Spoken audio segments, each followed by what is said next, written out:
कौन बनेगा नेता। नगर निगम के चुनाव पास आने वाले थे। पूरे कानपुर शहर में टिकट को लेकर मारामारी शुरू थी, लेकिन सबसे ज्यादा चर्चा में वार्ड नंबर 40 की सीट थी। वो इसलिए क्योंकि इस बार वहां की सीट महिला के लिए आरक्षित थी। अब सवाल ये था कि चुनाव लड़ेगा कौन। इससे पहले ठाकुर साहब वहां से पार्षद थे और इस बार उन्होंने अपनी पत्नी सीमा ठाकुर को टिकट दिलवाई और ठाकुर साहब की शान के कारण सीमा जी ने 20,000 वोटों से चुनाव जीत लिया। अरे बधाई हो सीमा भाभी, अब तो आप वार्ड की पार्षद बन गई हैं। अब तो हमारे काम आप ही करवाएंगी। अरे ये तो सिर्फ नाम की पार्षद बनी है, वो तो महिला सीट आ गई, वरना पार्षद तो मुझे ही बनना था। अब भले ही चेहरा इसका होगा, लेकिन पावर तो मेरी ही होगी। अरे वाह भाई साहब, क्या दिमाग लगाया है आपने भी। आइए आप लोग, खाना लगा दिया है सबके लिए। सीमा जी पार्षद बन चुकी थीं, फिर भी उनकी एक ना चलती। सारे काम ठाकुर साहब खुद ही संभाल लेते और जहां जरूरत पड़ती वहां सीमा जी का अंगूठा लगवा लेते। सीमा जी ज्यादा पढ़ी लिखी भी नहीं थी। एक दिन ठाकुर साहब और सीमा एक प्रोग्राम में जाते हैं। अरे ठाकुर साहब, आप आ गए। ओहो, पार्षद मैडम भी आ गई हैं। स्वागत है आप दोनों का। लगता है हमारे पार्षद फंड का सही इस्तेमाल हो रहा है।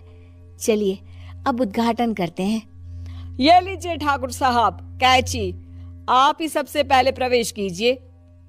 सब लोग आगे निकल जाते हैं और सीमा जी पार्षद होने के बावजूद भी पीछे खड़ी रह जाती हैं। वो देखती हैं कि वेलकम बोर्ड पर उनका नाम है, लेकिन महिला होने के कारण कोई उनका सम्मान नहीं कर रहा। अगले दिन एक आदमी उनके घर आता है। अरे ठाकुर साहब नमस्कार। कल ना हम नोटिस किए कि हमारा घर तो अवैध है और नगर निगम वाले उसे तोड़ने आ रहे हैं। अरे कुछ कीजिए ना ठाकुर साहब। देखो भाई, मैं तो ज्यादा कुछ कर नहीं सकता, पर अगर तुम सबकी जेब गर्म कर दो तो कुछ हो सकता है। कुल मिलाकर 4 लाख लगेंगे।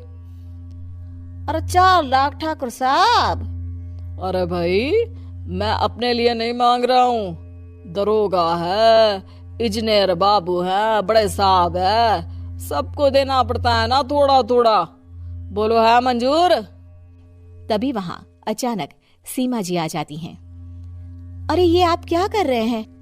पहले इन्हीं लोगों से तो आपने वोट मांगे, अब इनसे ही पैसे ले रहे हो।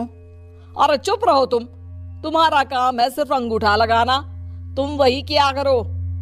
मुझे दूसरे काम तुम मत सिखाओ, समझी? और तुम ना जाओ, अब पैसे लेकर आओ, वरना जेसीबी किसी भी वक्त आती होगी। सब कुछ ऐसे ही चलते रहता है।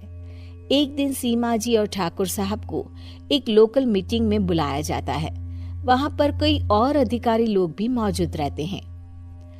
अब मैं चाहूंगा कि ठाकुर साहब हमारे बीच 2 शब्द कहें। मेरे प्यारे भाइयों और बहनों, आज मेरा सौभाग्य है कि मैं आप सबकी सेवा दिन रात कर पा रहा हूँ। आपने मेरी पत्नी को भारी मतों से जिताया है, इसलिए मैं आप सभी का शुक्रगुजार हूँ। मैं आप सबसे वादा करता हूँ कि हमेशा की तरह हमारे वार्ड में किसी को कोई तकलीफ नहीं आने दूंगा। सभी लोग तालियां बजाने लगते हैं। अब मैं माननीय पार्षद मैडम को स्टेज पे बुलाना चाहूंगा। अपने नाम को बुलाया सुनकर सीमा जी एकदम चौंक जाती है। उन्हें बिल्कुल उम्मीद नहीं थी कि इतनी बड़ी जगह उन्हें मंच पर बुलाया जाएगा। जैसे तैसे वो मंच पर चढ़ती हैं।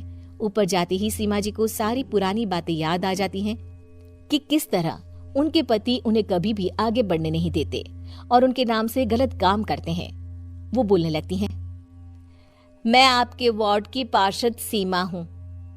आप में से बहुत कम लोग ही मुझे जानते होंगे, क्योंकि इससे पहले मुझे कभी ऐसा मौका ही नहीं मिला। सारे मौके मेरे पार्षद पति यानी आपके ठाकुर साहब ही लेते रहे। लेकिन आज ये मौका मुझे मिला है तो मैं इसे ऐसे ही नहीं जाने दूंगी। मैं आपको ये बताना चाहती हूँ कि आपके ठाकुर साहब मेरे नाम की आड़ में गैर कानूनी काम करते हैं, जिस पर अंगूठों के निशान मेरे होते थे। इसीलिए मैं अपनी गलती मानती हूँ और आज अपने पद से इस्तीफा देती हूँ ताकि आगे से कोई गलत काम ना हो पाए। अब फैसला आप सबके हाथ में है कि आप हमें क्या सजा देना चाहते हैं। सीमा जी की बातें सुनकर ठाकुर साहब के चेहरे का रंग उड़ जाता है और वो शर्म से मुंह नीचा करके वहां से चले जाते हैं और पद से इस्तीफा देकर ही सही सीमा जी अपने आप में आत्मविश्वास महसूस करती हैं।